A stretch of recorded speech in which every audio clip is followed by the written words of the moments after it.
Have you ever wondered how successful entrepreneurs manage to thrive while working from home? Well, today I'm diving deep into the strategies and insights with my first interviewee, Lindsay Johnson. I'm Gail Bates, and I mentor busy entrepreneurs who struggle with overwhelming time management so they're confident in setting the right goals and taking the right action to be productive in managing their business and making more money. And I'd love you to take a minute to subscribe to the channel, and of course, don't forget to hit the bell so you can be notified when I upload more videos. Now, this is a new series that I'm starting. It's called Expert Tips for Success from Entrepreneurs Who Work from Home, and I think you're going to love it. Now, let's dive into learning from my first interviewee in this series. Hey, everyone. I'm so excited today to introduce you to Lindsay Johnson, who is a rock star entrepreneur who works from home. And their business is The Radical Connector. And today we're going to discuss what it takes to run a business from home and just stay focused in growing a successful business. And hey, welcome, Lindsay. Hello, I'm so glad to be cozying up with you today. I'm here, I've got my heating pad behind me, and I got my little microphone. I'm on the couch, and I'm ready to get into the whole working from home lifestyle. So already you're working from home and being comfortable, and I love that. Okay. So we have a few questions we're going to talk about today, and I'd love to start off with, just give us a little overview of your daily routine. What does that look like? So I actually don't start my official workday until 10 a.m. in the morning. I like to have a nice, slow, leisurely, ease into my day. Now, I know that is a luxury not everyone can have. I don't have any children. It's just me. So I have a lot of freedom there. And I've also very much designed my schedule over the years to work this way for me.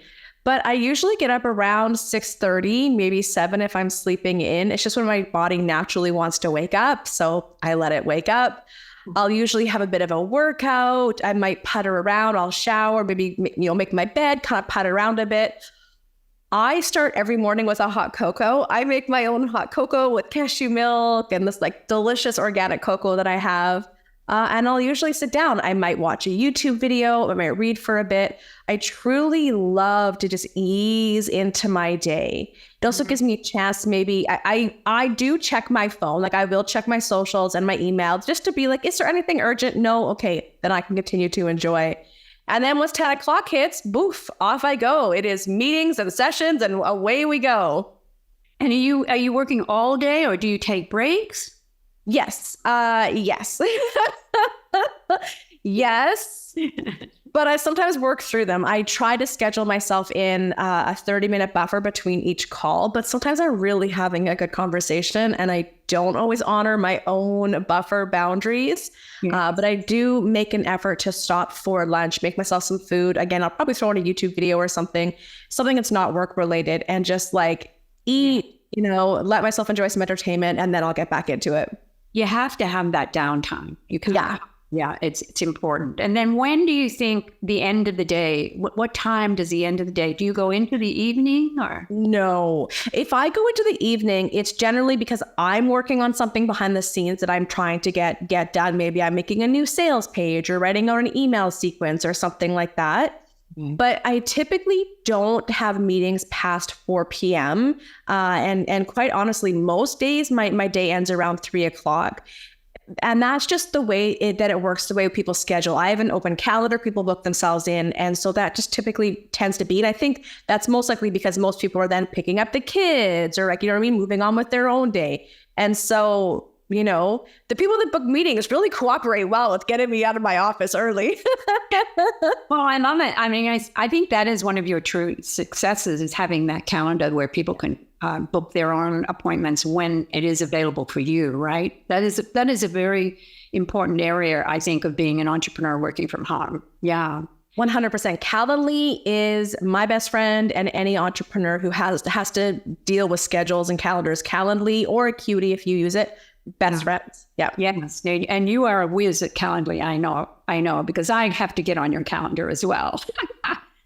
I know a lot of automations and integrations set up with my Calendly. It is one of the power cells that drives my business for sure.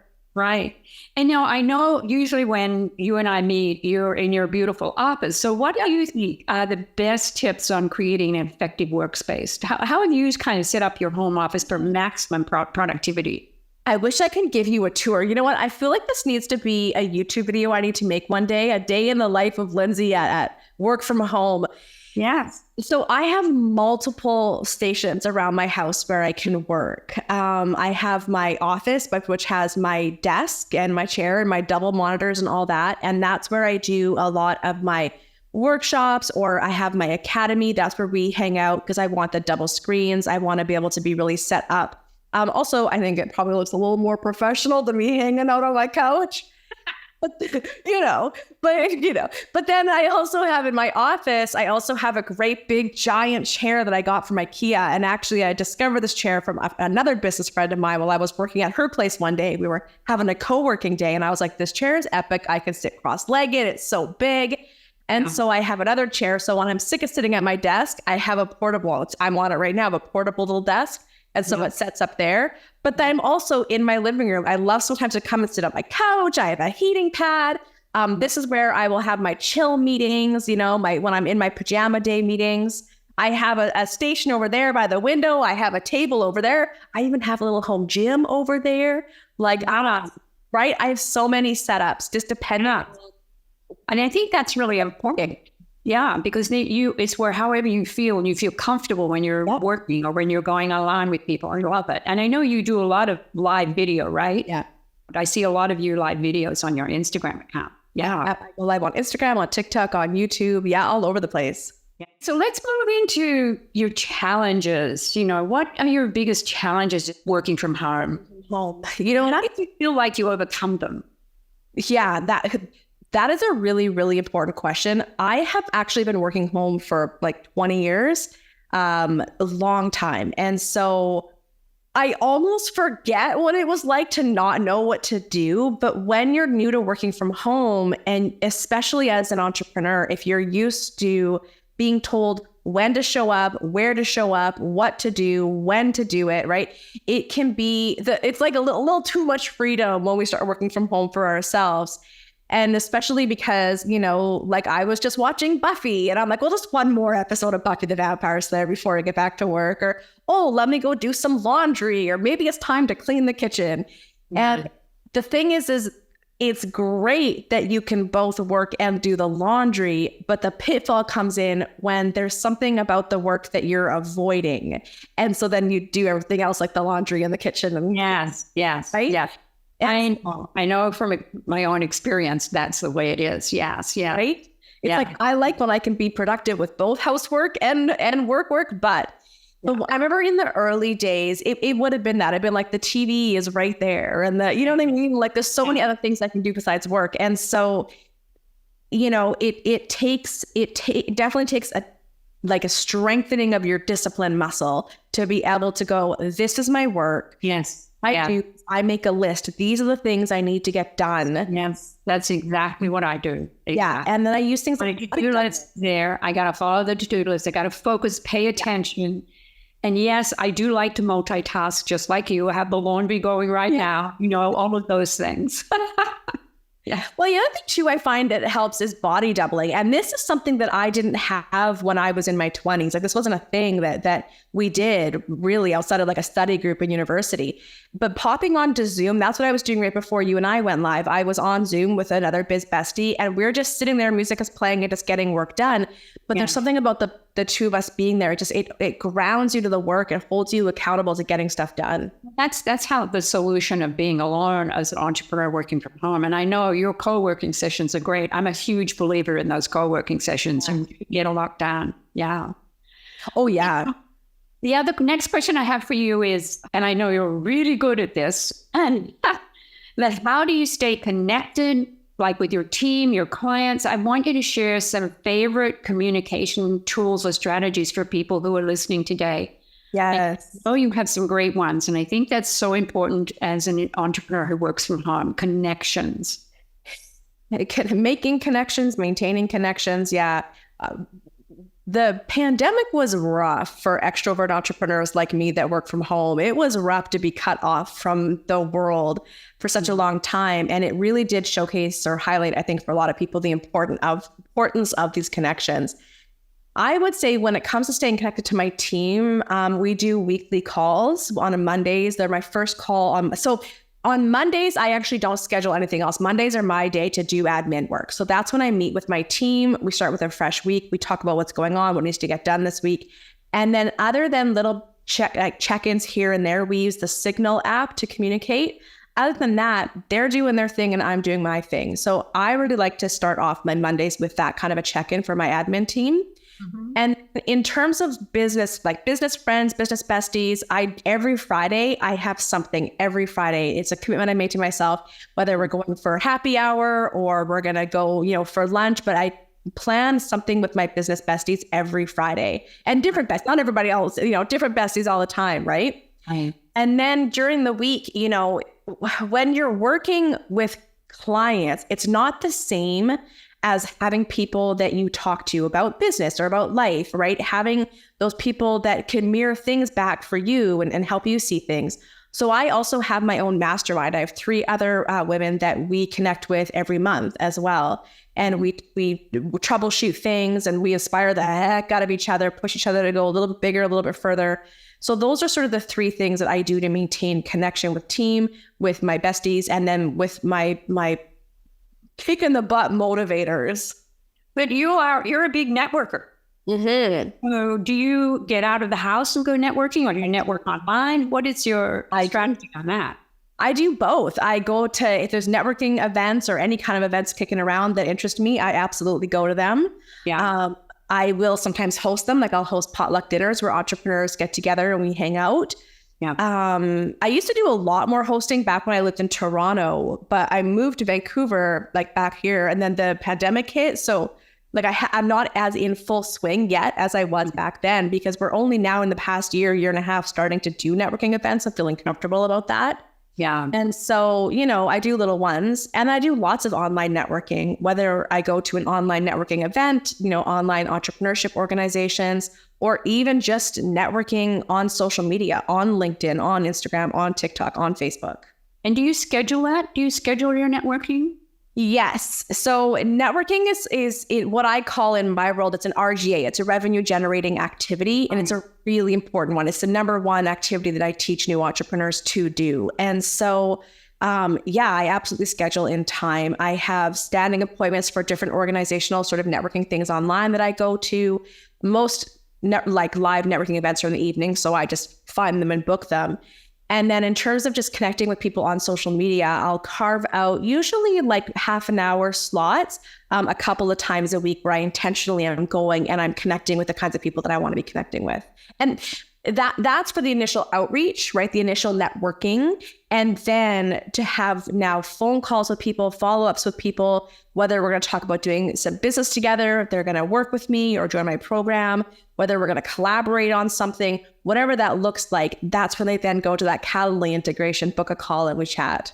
Right. Yes. Okay, great. Excellent. I know that is your forte, is your networking and how you work that in as an entrepreneur. And I think it's one of the most important areas of being an entrepreneur at home. You can sit at home alone and not talk to anyone for a long time. That's not good. You have to get out. You have to physically get out of your house and go and meet people. Yeah. As I said, like in the first sort of like 2-3 years of the pandemic, when we really were not going out a lot, like it's even if you're an introvert, it doesn't matter. I feel like when you're cut off from people and from community, it does something to your creativity. It does something to your confidence, to your innovation. Like when you're not around people, you're not having conversations, it really like makes you dead inside. Like it's not good. We need people. Even the introverts, we need people. I know I'm an introvert, so I understand completely. But I know that when I'm out, we're fine, but it's getting out, as a introvert. I do believe it's extremely important if you are an entrepreneur who works from home. Yeah. Let's switch here to productivity hacks, because I know you're really good at this. You teach a lot of people this. So have you got any special productivity hacks or techniques that you found useful for you while working from home? Yes, do less. Honestly, if you want to be more productive, whittle down your to-do list. Yeah. There's so much that we do that really doesn't matter. It's not going to drive our business forward. It's not going to make a big impact in our business. I was talking with someone today about adding just a simple graphic to her link in bio for Instagram. And she was like, I know the perfectionist in me is going to want to make this do a big thing. I don't have time. And I'm thinking this should take 3 minutes max. You know what I mean? And so we need to get real about the things that we're trying to accomplish, the things in our to-do list, and really be honest with ourselves about what doesn't matter and get it off that list and give yourself less to do. If you get less to do, less to focus on, you can do those things one at a time.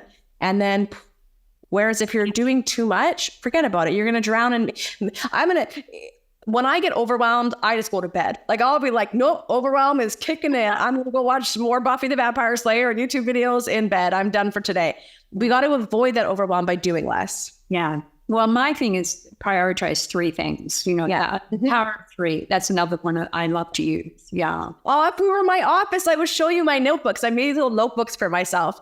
And it literally is the 3 things that you're getting done today. Like that's it. Well, there's 3 things, one person you're connecting with, and this thing I call 10-minute magic. And it's so much fun. We do it in our co-working sessions too. I call it 15-minute magic. I love that. But it's the whole thing of what has been in the back of my mind that I can get done in 10 minutes or less. Yeah. And usually for people, it's 5 minutes or less, right? Yeah. And it's like, make that appointment, answer that email, cancel that thing, and it's done. Like, yeah. For me, it's always Gail. It's always water my plants. I'm looking around my plants right now, like they're getting a little droopy. I know that feeling. Yes. That's the only time they get water is during my co-working sessions. Okay, one more, and then we'll move on to how people can connect with you. But the last is distractions, because I know entrepreneurs always, what for you are the most common distractions that you encounter, and how do you minimize them or eliminate them? I know. It's this bad boy right here. Yeah. Okay, I'm sorry to interrupt you. Okay, so how do we minimize them? Okay, number 1, your phone. If you don't need your phone, don't put it in the same room as you. Do not put your phone in the same room as you. I love that. We need to write that out. Okay. Yeah. I have way more productive days when my phone is in the other side of the room. Sometimes I need to use it because I'm checking on like, how does this website look on mobile, or I need to post something to Instagram. Fine. I will walk to my room and I will do it, and then I will come back. If your phone is there, you will reach for it. So a phone is a distraction. What else? I mean, again, just like puttering around your house. And that's where, if it were me, I would say, okay, I'm going to do this thing for 20 minutes and then I'm going to go change over the laundry. Then I'm going to do this thing for 20 minutes and then I'm going to go, unload the dishwasher. And this is that Pomodoro technique that we have to talk about in the productivity world, right? I use that a lot. Yeah. Right? So it's not that, like, distractions aren't inherently a bad thing. We have to not moralize distractions. We just have to be real with ourselves about, a couple of things. What is my capacity to focus today? And if my capacity to focus, I know, is low, my brain's real noisy today, I'm having a hard time getting focused, I give myself shorter Pomodoro sprints. I maybe only do 15 minutes, right? Mm-hmm. And then I go do something else and I come back, because still what I can get done in 15 minutes of no phone focus time is a lot, right? And if I'm having a day where I'm like, oh, I'm here, I'm in it, give me 2 hours of working straight, my hips are sore from sitting cross-legged for 2 hours without movement as I'm hunched over my computer. Right. But it's just knowing what your capacity is. Do you use a timer? Yes. Yeah. Okay. When you're doing your 20 minutes and you 30 I have it right on my computer, because when I want to get distracted, I look at my timer, no, you got 3 more minutes, Lindsay. You can do it for 3 more minutes. Yeah.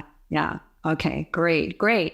Okay, well, I so appreciate you coming on and sharing with this, because I know a lot of entrepreneurs, who work from home feel alone, and it is that isolationist thing as well. You have to, like we talked about, you are so great at networking. You believe in getting out, and you're making sure you get out and meet people every week and have those connections, which I know that's part of your RGA list as well. So share with us today why you love being an entrepreneur, working from home, and where people can connect with you. Yes. And if you want to share a little bit about your product and your services, because I know that they're great. Sure, absolutely. So, I mean, I've been an entrepreneur forever. I grew up in a family of entrepreneurs. It's in my DNA. It's a part of who I am. I love it. I love entrepreneurship, especially folks that start service-based businesses. Like service-based businesses are such an accessible way for so many people to become their own boss and really take charge of their life. You know, it's hard. It's not easy. It can be scary. It can be lonely, right? But when you have a good team of people around you, a good support network, and you've got people who are showing you the ropes, you really can create some pretty amazing things. And I know that's something that you take very seriously, right? Helping people understand how to set goals, right? How to use those productivity hacks, how to work towards those goals. You know, what do they say? Like, a goal without a plan is just a wish. Is that what the quote is? Yeah. Right? Like, I think that a lot of entrepreneurs are taught this build it and they will come myth, you know, set a goal, build a course, and boom, you're going to be a millionaire. And that's the easy part. It is the work. It is the planning. It is the productivity. It is the paying attention to what distracts you. Right. Yeah. So I think entrepreneurship, it is, to me, entrepreneurship is an alchemy of sorts. You take an idea and you create a product or program or service and you get money in exchange for changing lives. Like, it's magic, right? And so I don't know, I love it. This is why I work with entrepreneurs. I show people how to start. Actually, sorry, I don't show you how to start a service-based business. I show you how to grow one. So you have to already have a business, already have something to sell. And then I help you understand the marketing and sales. How do you then get your product, your program, your service in front of the right people, the people who are looking for you, and then make that sales process really clear and really easy. So that's what I teach. I have an academy, Irresistible Entrepreneurs Academy, that you are welcome to come and join. I also have a $9, it's called the Ick Free Sales membership. It's $9. And I send you sales scripts every week through your email with a video on how to do it and how to use it and get out there with some examples to go and start selling. And then I have a really great community on YouTube. So you can also follow me on YouTube, and we go live. I do office hours. We do co-working. It's really just looking at all the ways that I can support service-based entrepreneurs to get their brilliance in front of the right people and then make it clear and easy for them to buy from you. Wonderful. All of those programs that you have, I'll link that in the description below for people as well. Thank you so much for being with me today. Okay, you, as I said, you are a rock star entrepreneur who works from home, and you have so many great ideas and information to help everybody who also work from home today. Yeah. So thank you so much again. I love it. Thank you. Great advice from Lindsay Johnson today, don't you think? And I hope you enjoyed this interview. Of course, don't forget to subscribe and come back for more expert tips for success from entrepreneurs who work from home. Now, I'd love you to take a minute to comment below your biggest challenge working from home as an entrepreneur. And I'll see you in the next video.